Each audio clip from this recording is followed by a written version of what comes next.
So, Nicky, could you please introduce yourself briefly? Tell us a bit about your background, where you've studied and worked before, and how you got to the position where you are right now. Okay. Thanks, Brad. It was very nice to see you again after our time at Monash. Before I moved to Australia to start my PhD at Monash, I got my master's degree in Iran, and I worked 6 years in a petrochemical industry and power plant industries. And I finished my PhD December 2009, and I started my lecturer position at RMIT University, the same city in Melbourne, in 2010. And since then, I have been working in a teaching and research both category, and currently I hold the professorate position at RMIT University.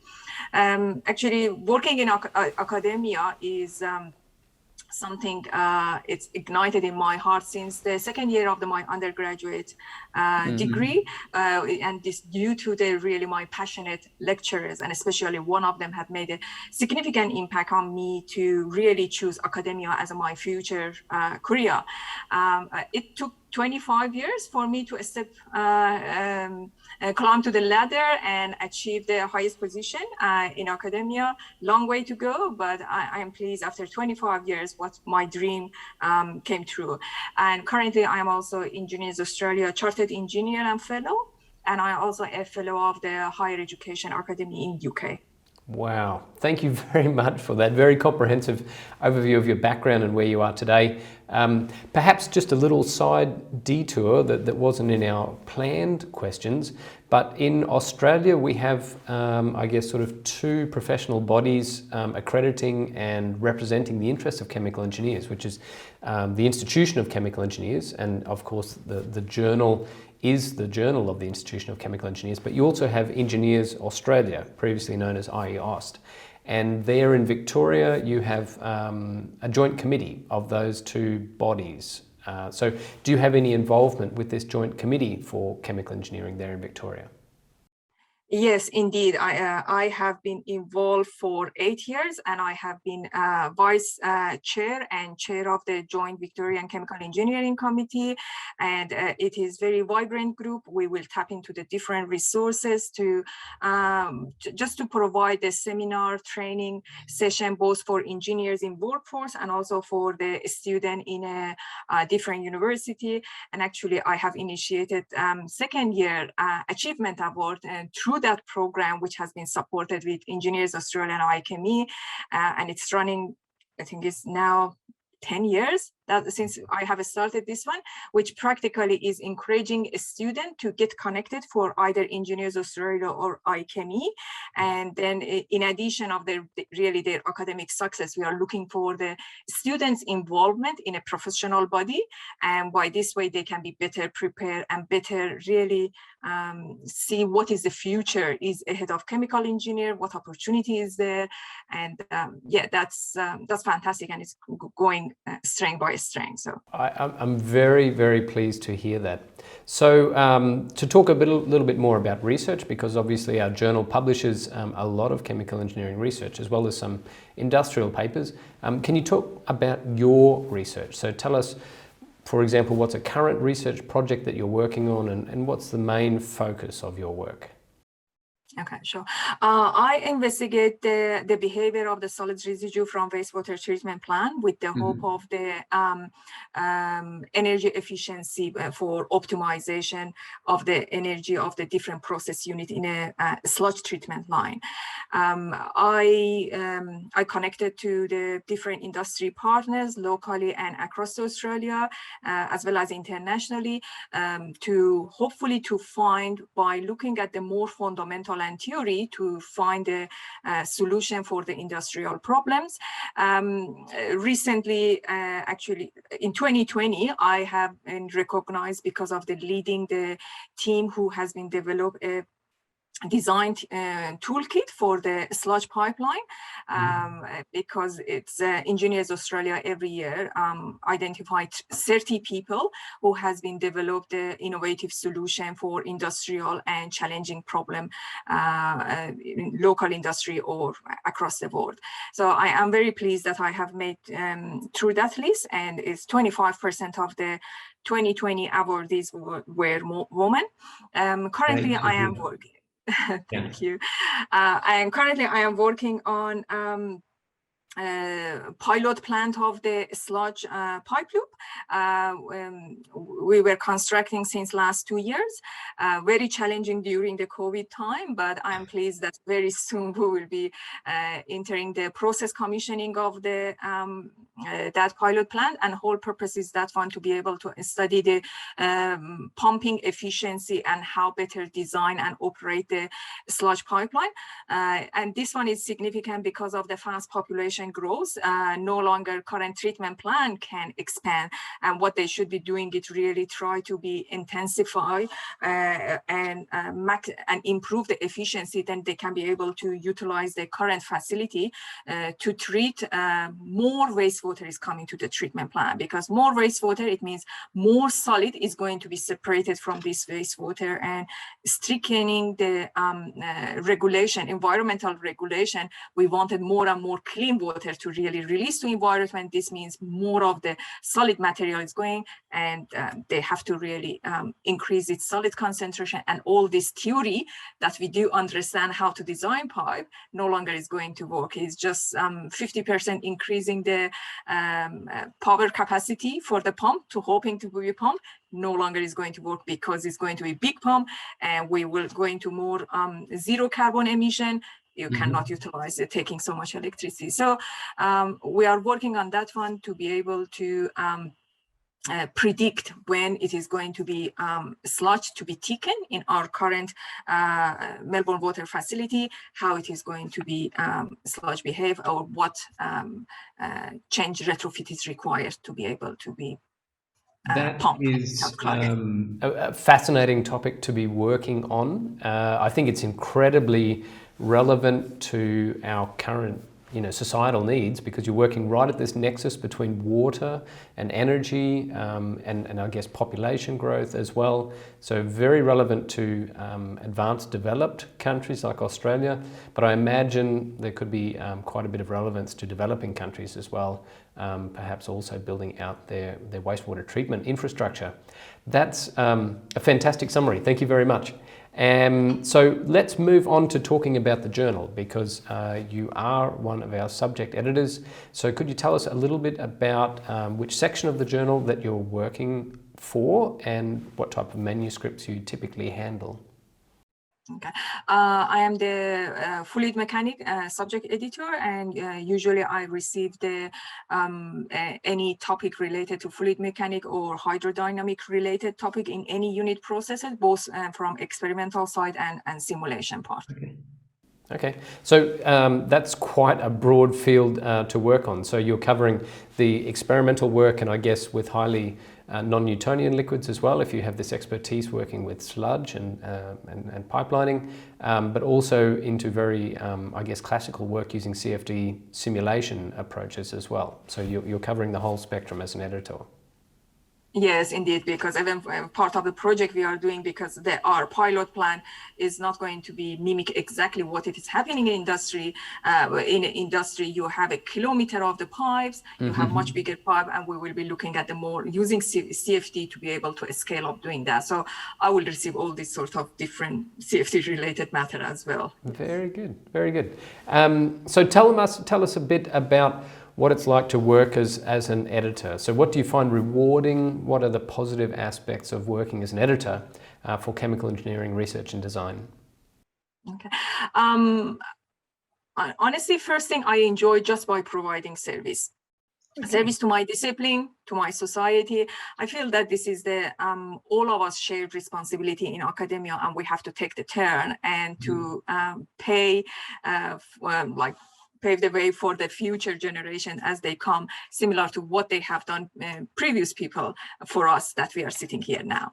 Yeah. And a sense of contribution associated with the shaping and leading one of the top journal in the field of chemical engineering by devising a strategy in an editorial board and helping that really journal realize its vision and dream, and improve its standing is rewarding. And also it's sorry. Yeah, sorry. And again, it is good things is before any paper to be in public domain, I can get more familiar with the fantastic work the colleagues is doing. It's so rewarding to read some of the works, and this one also will help me to give better visibility for the work that I am doing it, and hopefully that this can help me for more advocating for the research that I am doing to be able to get more funding, because more visibility people would may acknowledge better. Absolutely, absolutely. There are two things that I want to pick up on there. One is this concept of service, and I really applaud you for that. I really congratulate you on this really responsible and serious approach that you take to the profession and to society, and I can only agree. Two, I think that we've all benefited in the past from very senior colleagues and mentors that have helped us. So for, like you said, they've edited our papers in the past, they've reviewed our papers in the past. And I think you and I have had one joint mentor, which is Karen Hapgood. So was Karen your PhD advisor, is that right? Yes, Karen was my PhD supervisor, but she's a fantastic mentor for me. Yeah. And even the success that I have so far, all the time I keep talking with the Karen and still catching up with the Karen. And I admire Karen because of her good and kind heart, and especially she wants to support women, and that's I have learned so much, and still I'm learning. That's wonderful. Karen, just full disclosure, Karen was my former head of department as well, and I also found her to be an incredibly thoughtful leader, and very compassionate and caring, and really provided great leadership in the Department of Chemical Engineering when I was there. But now you are a senior professor and chemical engineer yourself, so I imagine that you're paying that forward, that you're mentoring other young engineers and young women engineers in the same way that people like Karen did for you. So that's wonderful to hear. I'm really, really pleased to hear that. So we've talked about some of the positive aspects of being an editor, and especially, getting early insights, seeing papers before they're in the public domain. What do you find to be one of the challenging aspects? What's the hardest part of being an editor for chemical engineering research and design? I feel that the editor, not only for chemical engineering research and design, editor, in my view, is like a coach. We wanted to take care of the paper. It is possible to be revised, improved until to reach a quality that to be accepted. Obviously, this is take extra work to make an effort and to improve the quality of this manuscript through the several stages of the review. And sometimes when the reviewer doesn't give us enough feedback to make a decision, or doesn't give enough constructive feedback, then I should be reading the paper myself to make sure that I can make a right judgment, because while I am editor, I am author as well. So I do understand the impact of any decision that can make on an author. I'm conscious of the time that author is really interested to get the paper out as soon as possible. But on the other hand, quality is important as my role for editor, to make sure the top quality paper published in the chemical engineering research and design. So obviously all these things will take a time, and authors appreciate the quality, how much quality has been improved during the process, but time is challenging by itself. And one of the biggest challenges is just the colleagues doesn't accept the review very easily, and it is keep bounce back. I do understand everybody is busy. Academia is very demanding job, and but I hope that the reviewers to accept more of the review requests, because the critical thinking is skill that when critically paper has been reviewed will help the reviewers as well for their writing and for their research purpose. And anyway, they have also the same opportunity to read the paper before hit to the public domain. Yep. So I wanted to pick up on this concept of us wearing multiple hats. So what you have said is that as an editor, you wear 3 hats. So you are an editor, you're sometimes also a reviewer for our journal or for other journals, and of course you're an author because you're an active researcher and publishing your own research all the time. But everyone at least should wear 2 hats. So everyone that is conducting research, that's submitting journal articles for publication, should also be wearing the reviewer hat.